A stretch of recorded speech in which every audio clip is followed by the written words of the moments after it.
നേതാക്കന്മാരെ, പ്രിയപ്പെട്ട സഹോദരന്മാർ, കഴിഞ്ഞ ഒരു 6 മാസമായി പശ്ചിമേഷ്യയിൽ നടന്ന യുദ്ധത്തിൻ്റെ പേരിൽ സാധാരണക്കാരൻ്റെ ജനജീവിതം ദുസ്സഹമാക്കുന്ന രീതിയിൽ കേന്ദ്ര സർക്കാരിൻ്റെ ജനവിരുദ്ധ നയങ്ങൾക്കെതിരെയാണ് ഈ പ്രക്ഷോഭ സമരം മണ്ണാർക്കാട് പോസ്റ്റ് ഓഫീസിൻ്റെ മുമ്പിലേക്ക് നടക്കുന്നത്.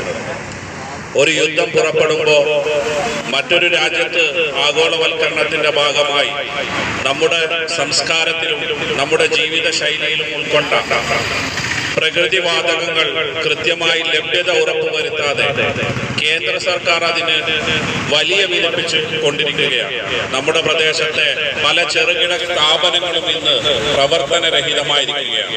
അവരുടെ കുടുംബജീവിതം മുന്നോട്ട് കൊണ്ടുപോകാൻ കഴിയാത്ത സാഹചര്യത്തിലേക്ക് പാചകവാതകത്തിൻ്റെയും പെട്രോളിയത്തിൻ്റെയും വില വർദ്ധിപ്പിക്കുകയാണ്. 1500 രൂപയോളം ഉണ്ടായിരുന്ന ഒരു കുറ്റി ഗ്യാസിന് ഇന്ന് 4000-ന്റെ അടുത്ത് പണം കൊടുക്കേണ്ട സാഹചര്യം നിലവിലുണ്ട്.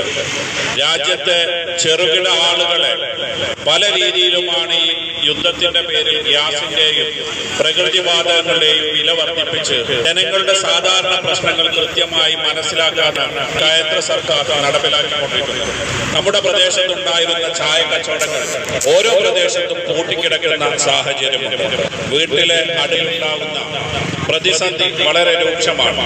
3 മാസത്തിനൊക്കെ ഉണ്ടായിരുന്ന ഗ്യാസ് 6 മാസത്തേക്ക് തള്ളി നീക്കേണ്ട കുടുംബ ബഡ്ജറ്റ് താളം തെറ്റുന്ന സാഹചര്യമാണ്.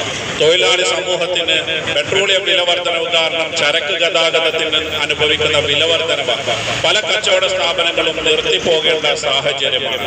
തൊഴിലാളികളും ടാക്സി തൊഴിലാളികളും ഒക്കെ അനുബന്ധ പ്രശ്നങ്ങൾ അനുഭവിക്കുമ്പോൾ ഇത് യഥാർത്ഥത്തിൽ മനസ്സിലാക്കേണ്ടത് കേന്ദ്ര സർക്കാർ കൃത്യമായി മനസ്സിലാക്കുന്നില്ല.